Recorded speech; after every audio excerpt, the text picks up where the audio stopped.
Well, Saudi Arabia is threatening to sell off nearly $1 trillion in U.S. assets if Congress passes a bill that allows their country to be held liable in the September 11th attacks. What's the story really about, and is this threat even real? This is a reality check you won't see anywhere else. Well, Saudi Arabia has warned the Obama administration and members of Congress that it will sell off some $750 billion in U.S. Treasury bonds if Congress passes a bill that would allow Saudi officials to be held legally responsible for the 9/11 attacks. The Saudi foreign minister claims that the kingdom would be forced to sell up to $750 billion in those Treasury securities and other assets before the United States could freeze those assets in American courts.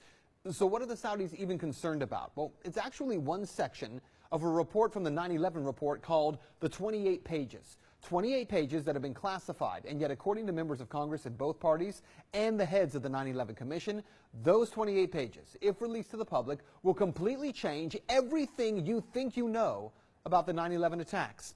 In one of those redacted sections of the 28 pages are the transfer of some $130,000 from then Saudi ambassador Prince Bandar's family checking account to one of the hijackers' Saudi handlers in San Diego. Also, members of the Saudi royal family living in Florida reportedly provided financial assistance to several of the 9/11 hijackers and then fled the country only days before the attacks. In fact, they left everything behind in their Florida home, including all of their clothing. In addition, the FBI evacuated dozens of Saudi officials from multiple cities, including at least one Osama bin Laden family member on the terror watch list. Instead of interrogating the Saudis, FBI agents acted as security escorts for them, even though it was known at the time that 15 of the 19 hijackers were Saudi citizens. So what would exactly this legislation do?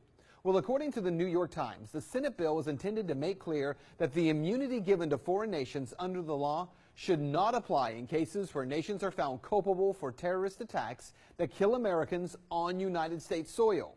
If the bill were to pass both houses of Congress and be signed by the president, it could clear a path for the role of the Saudi government to be examined in the September 11th lawsuits.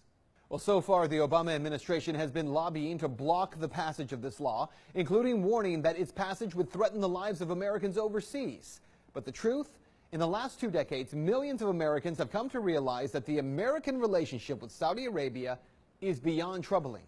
So what you need to know is that the Saudis are panicking. But could they really sell off $750 billion in U.S. assets? Honestly, that's not very likely. Could they really harm the U.S. economy? Yes, they absolutely could. And do the Saudis protect the U.S. dollar in OPEC as the currency that all oil was bought and sold in? It's called the petrodollar. That's also absolutely true. Changing that could collapse much of our economy. But the bottom line here, for too long, the United States has been in a relationship with the Saudis that is beyond troubling. And the facts here, this relationship, as it stands, will eventually have to end. Because threatening to harm or trying to destroy our economy, if we pass a bill, well, wouldn't that be called terrorism if the group making that threat were any other Arab nation than Saudi Arabia? That's Reality Check. Let's talk about that tonight on Twitter.